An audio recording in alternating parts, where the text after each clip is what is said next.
नमस्कार दोस्तों। यूपी के हाथरस में एक बहुत ही दुखद घटना हुई है। मैं लोगों से एक बात कहना चाहता हूँ। आप अपने धर्म के प्रति सजग रहिए। कोई भी व्यक्ति, कोई भी साधु महात्मा वो मार्गदर्शक है, भगवान नहीं हैं।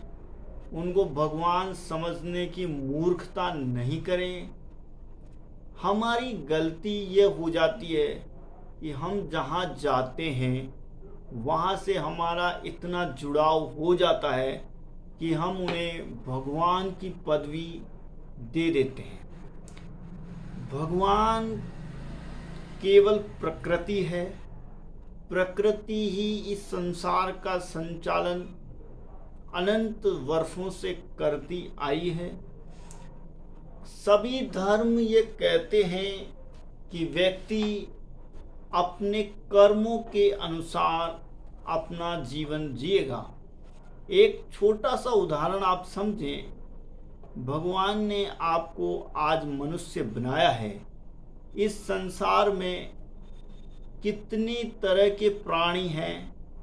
जैन दर्शन में पंच इंद्रिय जीव माने गए हैं।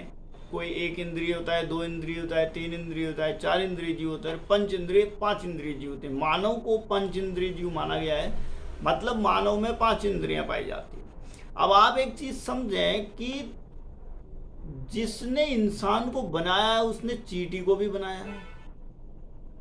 तो अगर सब व्यक्तियों के कर्म सही थे, सही है, तो उनको चींटी क्यों बनना पड़ा?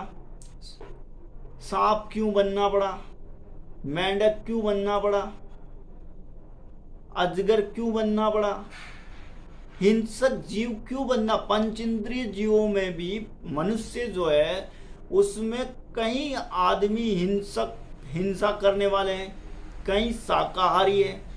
क्यों ये व्यवस्था बनाई गई है? तो ये व्यवस्था है कर्म के आधार पर। व्यक्ति जैसा कर्म करेगा उसको वैसा ही परिणाम भुगतना पड़ेगा। आज इस संसार में जितने व्यक्ति हिंसा कर रहे हैं वो इस वर्तमान जीवन को देखकर हिंसा कर रहे हैं, लेकिन उन्हें ये पता नहीं है कि अगर केवल एक मनुष्य जन्म ही होता या अगर मानव जीवन ही है तो फिर बाकी जीव जंतुओं की जरूरत क्या है? अगर दूसरे जीव जंतु है तो जीव उनमें भी हैं, और यदि उनमें प्राण है तो यह निश्चित मान के चलिए कि अगर आपके कर्म सदकर्म नहीं हैं और आपके कर्मों का जब लेखा जोखा किया जाएगा तो आपका निर्धारण होगा कि आप अगले जन्म, अगली योनि में कौन सा जीव बनेंगे। इसीलिए मैं आपसे कहता हूँ, कर्म करिए जाइए, सत्कर्म करिए, लेकिन व्यक्ति को भगवान मत मानिए।